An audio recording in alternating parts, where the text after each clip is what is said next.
Docteur Daniel Guggenheim, bonjour, Boker Tov et Chag Sameach. Merci d'être venu fidèle au poste comme chaque mercredi pour votre chronique. Nous allons discuter de plusieurs sujets importants et le premier, c'est un sujet dont on n'a pas véritablement parlé beaucoup parce que finalement on ne comprend pas très bien les tenants et les aboutissants de ce sujet. Il s'agit de ce que vous avez appelé la saga du gaz en Israël. Alors on sait bien entendu que l'État d'Israël dispose d'un réservoir immense de gaz au large des côtes israéliennes, avec en particulier la passerelle de forage Léviathan, et on a appris que ces derniers jours, eh bien, il y avait une sorte de contentieux entre certains pouvoirs locaux en face justement donc de ce forage et les responsables du forage, apparemment sur des problèmes d'environnement. Mais alors, de quoi s'agit-il exactement ? Oui, je vais essayer en quelques mots de mettre les choses au clair. Vous avez, je pense, d'abord mis la problématique en gros. Je vais encore ajouter quelques petites choses. D'abord, il y a un problème économique. Il y a des accords qui ont été faits entre Israël et ses voisins, l'Égypte et la Jordanie, pour plusieurs années, pour des milliards de shekels, qu'ils vont commencer à exporter le gaz dont vous venez de parler. Pas seulement, si je ne m'abuse, pas seulement avec l'Égypte et la Jordanie, mais également avec la Grèce, Chypre, qui sont sur le passage aussi. En deuxième partie. Pour l'instant, c'est ça dont ils ont parlé, et c'est un problème parce qu'il y a un accord qui, en janvier, Israël doit commencer à faire du gaz.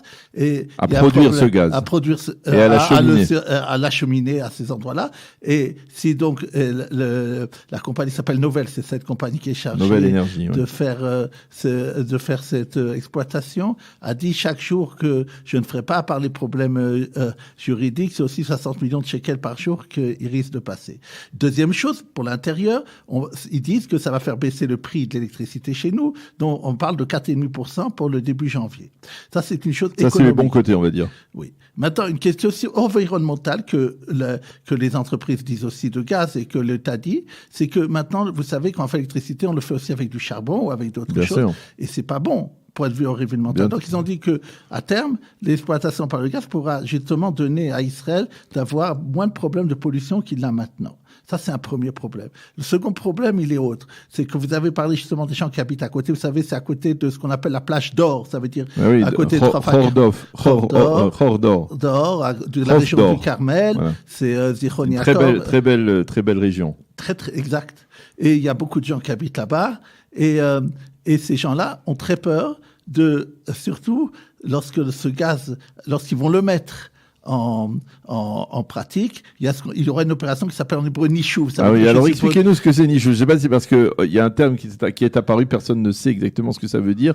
Il faudra aller chercher sur le dictionnaire en hébreu. Qu'est-ce que veut dire Nishouv, hein? Ça veut dire peut-être ça vient est-ce que ça vient de Yitzhak Tchouva, qui est le patron de Nobel Energy, en tout cas, mais je ne pense pas. C'est-à-dire, expliquez-nous ce que ça veut dire. Oui, d'après ce que j'ai compris, on doit mettre, c'est une sorte d'aspirateur qui va faire sortir avant d'exploitation énormément de gaz et de produits qui sont extrêmement cancérigènes comme le benzène qui doit sortir dans l'air. Okay. Maintenant, il y a une certaine quantité qui doit sortir et des quantités internationales qui sont considérées comme dangereuses. Et donc, bien entendu, les organisations vertes s'opposent à ce genre de démarche. Justement, ce qui est étonnant, c'est que les organisations générales d'écologie ne sont pas intervenues. Peut-être à cause de ce qu'on a dit, parce qu'ils voient l'avenir. Okay. Mais il y a eu la semaine dernière une tribune de justice. À un moment donné, le juge a dit oui. Après, il a permis de faire. Et donc, on pensait que cette semaine, ça commencerait. Et tout d'un coup de théâtre, le ministère de l'Environnement, qui avait dit jusqu'à maintenant que tout était en ordre, a dit que non, que finalement, il n'y a pas eu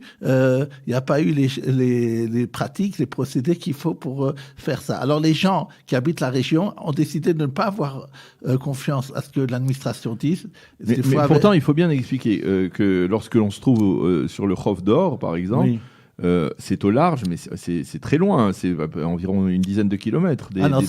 C'est sûr qu'ils vont en respirer. Non, c'est certain que ça va arriver jusqu'à ces jeux. La question est de savoir de quantité. Mais eux, ils ont peur. Et alors, il y en a qui ont commencé à partir de cet endroit pour pas être au moment où il y aura cette opération dont on vient parler, le Nishouv vient de parler. Okay. Mais le problème, c'est que... Mais cette opération, elle doit durer combien de temps ? Un jour. Un jour. Mais le problème, c'est qu'ils pensaient que ça serait déjà cette semaine. Donc, ils sont déjà partis chez des familles. Ah oui, et alors, on leur a dit... Évidemment, on leur dit que non. Alors, ils savent pas quoi faire. Et la saga n'est pas terminée. Il faut suivre chaque jour. Affaire à suivre. La semaine prochaine, Ah oui, d'accord, ok. Bon, alors ça, c'est intéressant. Bien entendu, il faudra... On n'ose pas mesurer, mais effectivement, ce gazoduc qui va se créer entre cette passerelle, donc cette plateforme et l'Europe, c'est un gazoduc énorme qui devrait permettre de fournir une quantité énorme de gaz à l'Europe et bien entendu des dividendes conséquents à l'État d'Israël et à Yitzhak Teshuvah en particulier, le patron et augmenter le shekel.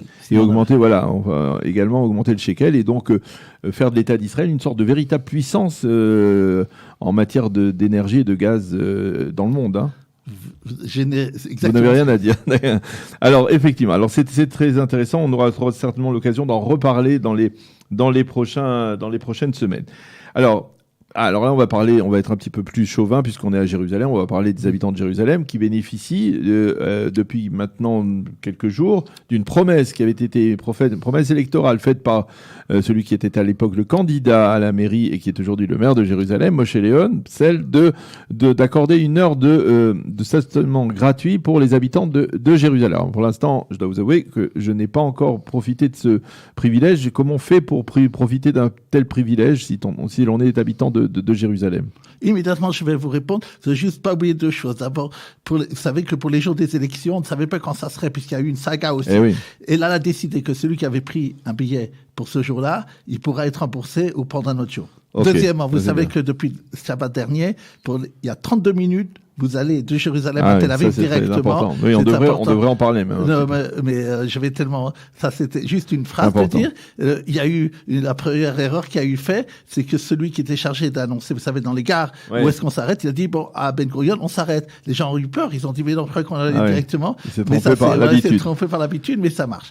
Maintenant, pour revenir à notre très important, parce que nous voulons aider le quotidien des gens. À partir de janvier 2020, c'est-à-dire la semaine prochaine. Ah, d'accord, ok. Donc c'est normal que vous n'en ayez pas profité.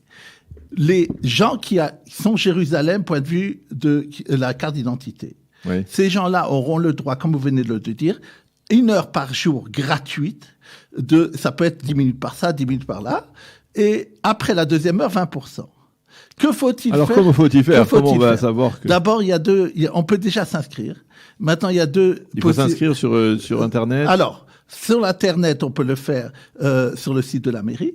Et là-bas, vous verrez, il y a un endroit où simplement on doit donner son numéro d'identité. Immédiatement, on est inscrit. Et bien sûr, vous devez avoir aussi, vous savez, Pango ou l'autre qui... Il faut avoir Pango, oui. Ça, c'est une chose. Deuxième chose, vous savez qu'il y a une partie des gens... Ça veut dire quand on arrive, qu'on se gare, il faudra tout de même faire une démarche.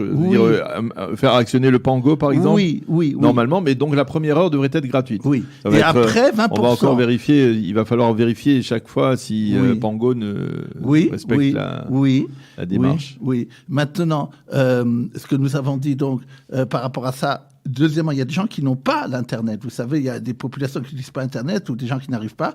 Par téléphone aussi, c'est possible. Vous pouvez téléphoner à la ville, vous dire votre nom et vous êtes inscrit. Alors, c'est très bien. Nous allons parler du budget du panier de médicaments. On a parlé de la grippe et de ses ravages ici en Israël. On connaît ce budget pour l'année 2020 ? Oui. Ça a été annoncé la semaine dernière. Ils ont parlé de 500 millions de shekels. Qui est plus que celui de l'année dernière ? Alors, justement, c'est plus. Les gens voulaient... Il y en a qui va parler de 750 millions de shekels. Et... en vérité, les besoins, c'est 6 fois plus. Ouais. Et il y a encore eu aujourd'hui Rothenstein, c'est celui qui est chargé de l'hôpital Hadassah, mais c'est lui qui est le chef de ce médicament, de ces paniers de médicaments, a dit que c'est le chiffre qui ne va pas permettre, malheureusement, surtout dans les maladies comme du cancer, à pouvoir. Et c'est lié justement, on va dire, est-ce que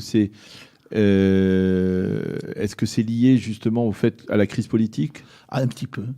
Bien que ça, heureusement, je ne sais pas ce qui va se passer en 2020, est-ce qu'ils vont ajouter ou pas, mais ça a sûrement joué aussi ça. Bien que ça s'est passé, que la semaine dernière, ils ont donné le chiffre, qui était le minimum que le ministère de la Santé était prêt à accepter. Dernier point, on va terminer en fête, de manière festive, puisqu'on est en plein cœur de la fête de Hanouka. Alors, les soufganiotes, on en mange, mais ça coûte un peu cher. Et l'huile d'olive aussi, on en consomme, on en a besoin pour la Hanouka et ça coûte aussi un petit peu cher. Une demi-seconde, j'avais un tout petit sujet, c'est les partenaires, le téléphone, parce que c'est un cadeau aussi pour Hanouka. Il a eu une amende qui va devoir payer beaucoup aux consommateurs. Tous les gens qui ont été anciennement, qui sont maintenant de partenaires vont recevoir pour 50 shekels de réduction dans les différentes choses qu'ils font. Pour ceux qui ne le sont pas et qu'à l'époque, c'est il y a 4 ans, il y a une histoire de spam d'Internet qui a eu lieu à cause d'eux, ils vont avoir 50 shekels sur McDonald's. Ça, c'est une chose. Deuxièmement, concernant votre question, pour les soufganiotes, il y a une statistique qui est sortie, je ne sais pas si vous en faites partie, 73% des Israéliens mangent 3 soufganiotes à Hanouka. Moi, j'en fais pas partie. Ça y est, j'ai déjà dépassé. Vous avez dépassé. Oui. Donc, ça, c'est une chose. C'est une moyenne. Et une deuxième chose concernant l'huile d'olive. Vous savez, avant Hanouka, le ministère de l'Agriculture met dans Internet d'abord quelques conseils dont vous venez de parler et aussi d'abord consommer de l'huile israélienne. Ils disent que l'huile d'olive israélienne, elle a certaines qualités. Elle a d'abord baissé en prix. Vous ne devez pas payer plus de 42 shekels sachet le litre. Et le minimum, ça peut aller jusqu'à 34 shekels quand vous achetez dans les super. Faites très attention qu'il est marqué dessous et Tzazaïd, qu'il y a comme ça une sorte d'emblème. Ça veut dire que ça a été qualité. Il y a beaucoup, malheureusement, de gens qui font de l'essence à la place de l'huile d'olive ou des choses comme ça. Donc, ils disent que c'est très, très important. Il y a une augmentation importante de la consommation, 7% en plus cette année, donc c'est une bonne chose. Et le chiffre qui est donné, c'est 263 millions de tonnes, mais peut-être qu'il vous en sera étonné, la plus grande consommation de ça, il n'y a que 25% comme vous pour l'annuaire de Hanouka pour en manger, le reste va pour l'industrie. Eh bien, merci beaucoup, Dr Daniel Guggenheim.